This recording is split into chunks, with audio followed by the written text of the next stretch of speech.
Good morning बच्चों।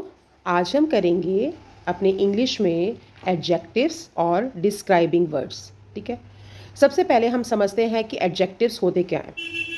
बच्चों, आपने नेमिंग वर्ड्स तो करे होंगे, नाम शब्द। हम अपने आसपास बहुत सारी चीज़ें देखते हैं, उनका कोई ना कोई नेम होता है।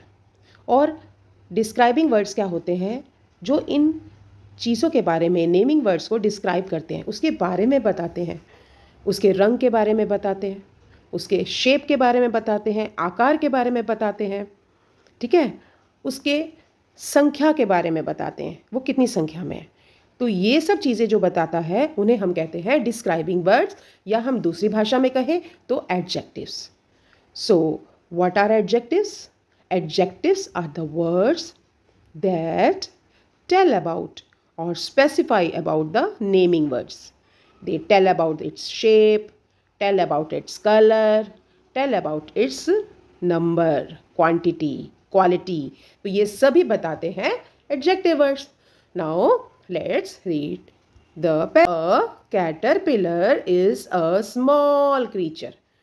It is green in color. आपने देखा ही होगा कैटरपिलर, और आपको पता ही है कि कैटरपिलर जो होता है वो कहाँ रहता है। ट्री पे भी रहता है, वेजिटेबल्स के अंदर भी पाया जाता है, बहुत सारे कलर्स का होता है। और क्या खाता है? वो लीव्स खाता है। इट ईट्स ग्रीन लीव्स, वो हरी पत्ती खाता है। विद इन डेज, कुछ दिनों के बाद, it gets change into a colourful butterfly, और थोड़े ही दिनों में मैजिक होता है। क्या मैजिक होता है कि जो कैटरपिलर है वो अपने आप को इनगल कर लेता, अंदर एक कोकून बनाता है, उसके अंदर रह जाता है हाउस के अंदर, और कुछ दिनों बाद एक ब्यूटीफुल कलरफुल बटरफ्लाई हमें कैटरपिलर की जगह दिखती है। Now let's read the questions based on the comprehension. Okay. Now the first question is the color of a caterpillar is. अब देखो यहाँ पर कौन सा कलर है कैटरपिलर का। कैटरपिलर एक नेमिंग वर्ड है, और हमने एडजेक्टिव्स बताने हैं तो हमें कलर बताना है। मैंने बताया था ना, एडजेक्टिव्स वो वर्ड्स होते हैं जो किसी भी नेमिंग वर्ड का, नाम शब्द का, संज्ञा शब्द का रंग भी बताते हैं। तो what was the colour of a caterpillar? It was green. Now come to the second question. Butterflies are, अब बटरफ्लाइज क्या होती हैं? डल होती हैं क्या? उनमें बहुत ही हल्के रंग होते हैं, वाइट होती हैं, या कलरफुल? तो बटरफ्लाइज आर कलरफुल। देखो यहाँ भी उसके रंग की विशेषता बताया रहा है। हम ये भी कह सकते हैं colourful butterflies. Come to the next part, underline the adjectives. यहाँ पर एडजेक्टिव्स को अंडरलाइन करना है। So let's read the sentence. She has 4 pencils. She has 4 pencils. अब देखो यहाँ पर नाम शब्द क्या है, नेमिंग वर्ड क्या है? पेंसिल है। और पेंसिल की संख्या किसने बताई है? 4 ने बताई है।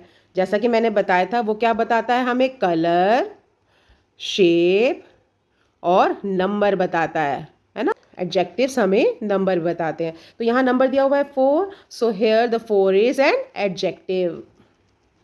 ठीक है। Now come to the next part. I have a white frock. अब देखो इसमें कलर कहाँ बताया हुआ है? कलर बताया ना फ्रॉक का। कलर कैसा है? जो कैसे का जवाब दे। कैसा है वो? वाइट है। ठीक है, so white is an adjective.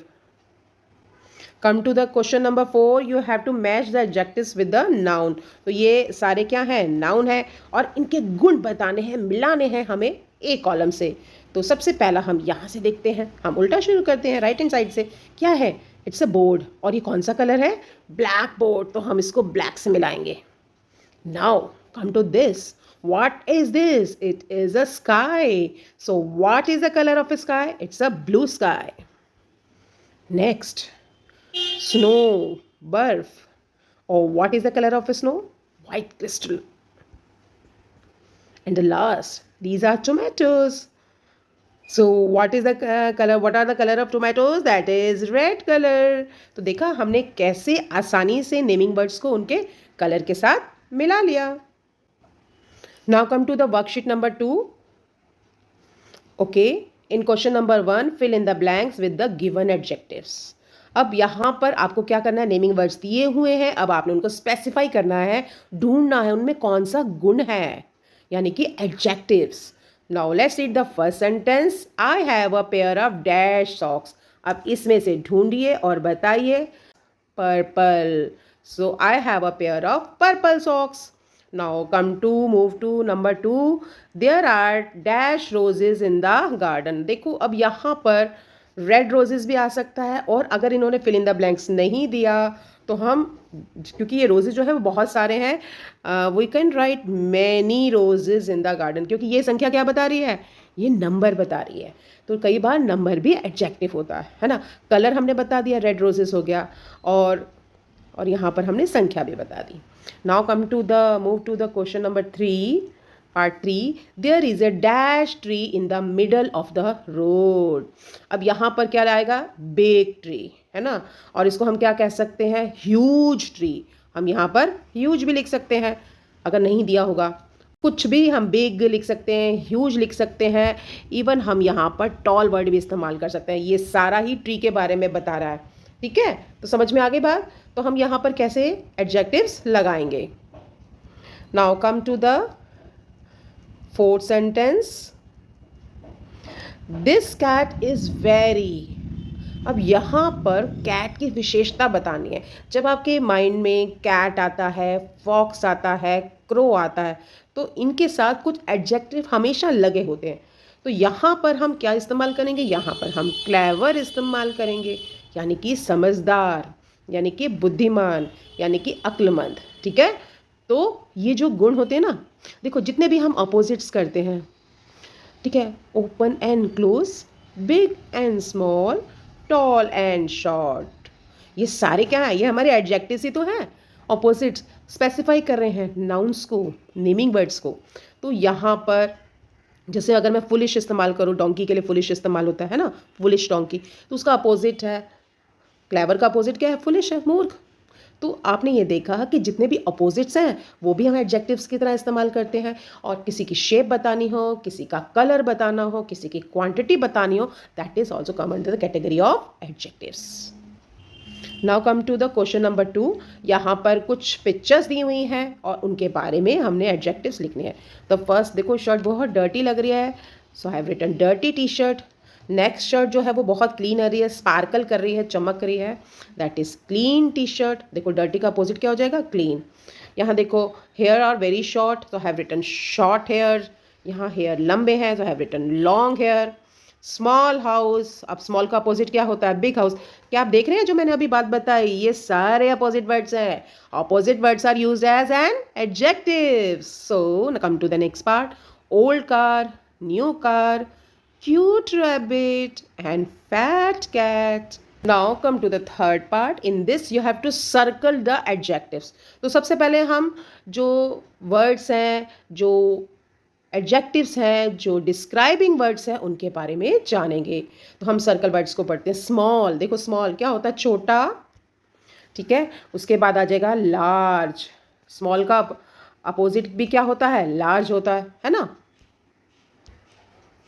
Large. Next thirsty, प्यासा। प्यासा कौवे की कहानी आपने सुनी होगी। तो देखो जब आपको एडजेक्टिव ढूंढना हो ना, आप अपने आप से सवाल करो, कौवा कैसा था, प्यासा था, ठीक है। कौवा कैसा था, भूखा था। कौवा का रंग कैसा था, काला। तो ये सब एडजेक्टिव्स ही तो हैं जो आंसर करते हैं, उसके बारे में बताते हैं। नेक्स्ट इज टेरिबल, भयानक। ब्राइट, चमकदार, इसका अपोजिट होगा डल। नेक्स्ट वाइट, अब वाइट का अपोजिट क्या हो सकता है बताओ, ब्लैक। नेक्स्ट क्लीन, क्लीन का अपोजिट डर्टी या मेसी। सोर, गले खराब को क्या बोलते हैं, हमारा सोर थ्रोट हो रहा है, गला कैसा है, सूजा हुआ है, ठीक है। लाउड, क्वाइट, लाउड मतलब बहुत तेज, क्वाइट मतलब शांत, ठीक है। ग्रीन, ग्रीन यहाँ देखो कलर के बारे में बता रहे हैं, ग्रीन कैटरपिलर, अभी आपने सेंटेंस में पढ़ा। नेक्स्ट स्केरी, भयानक, डरावना। ब्लैंड, ब्लैंड मतलब सिंपल, साधारण, और इसका अपोजिट होगा स्पेशल। Long, short. टिमिड, कायर। Brave, Bahadur. Happy, sad, happy and sad, good और बैड, लॉन्ग एंड शॉर्ट, ठीक है। इस प्रकार से आप वर्ड्स को याद कर लो। मैंने अपोजिट पर एक गाना भी बनाया है और वो भी आप सुन लेना और आपको आता भी होगा अगर आपने क्लास में सुना होगा तो। ठीक है, एम्प्टी खाली, फुल, फ्रेजाइल। फ्रेजाइल का मतलब क्या होता है? जो चीज़ गिरने पर टूट जाए, जस्ट लाइक ग्लास। अब प्लास्टिक को फेंको नीचे, नहीं टूटेगा, तो हार्ड होगा, फ्रेजाइल। ठीक है, हार्ड। तो आपने ये देखी, ये सारे क्या है? ऑपोजिट्स। अब हम बात करते हैं नाउन्स की। भाई अपोजिट तो हमने कर ली, अब हम नाउन्स ढूंढते हैं। कौन कौन से नाउन है? एरोप्लेन नाम है, गो नहीं है, गो तो वर्ब है। गो नहीं है ना, गो तो जाना हो गया, क्या है वो? Action verb. Next, boat. Share, share एक वर्ब है। शेयर क्या है? जिसमें कुछ काम होना दिख रहा है। ट्रक नाम है, नेमिंग वर्ड है, नाउन है। ड्राइव, ड्राइव क्या होता है? कोई काम दिख रहा है ना इसमें, ड्राइविंग करना, तो ये सारा क्या है? एक्शन वर्ब, यानी कि वर्ब है ये। काउच, सेल, शेल बोलते हैं ना उसको, शंख, ये भी एक नाम है।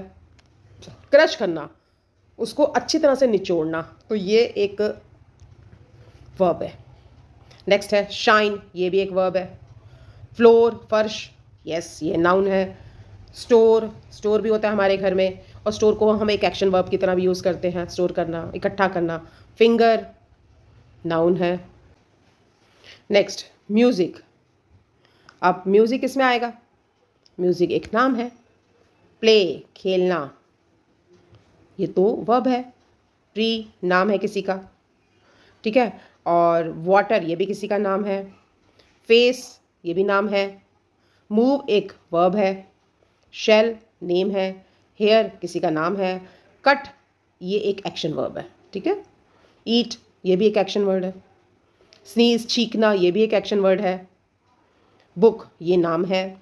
बास्केट, ये भी एक नेम है। स्नोर, खराटे लेना, ये भी एक एक्शन वर्ड है, काम हो रहा है ना। तो इसमें आपने देखा कि कौन कौन से वर्ड जो हैं वो एडजेक्टिव्स की तरह यूज़ होते हैं और कौन कौन से वर्ड्स हम नाउन की तरह इस्तेमाल करते हैं। होप सो कि आपको वर्कशीट डिस्क्राइबिंग वर्ड्स में अच्छी तरह से समझ आ गया होगा।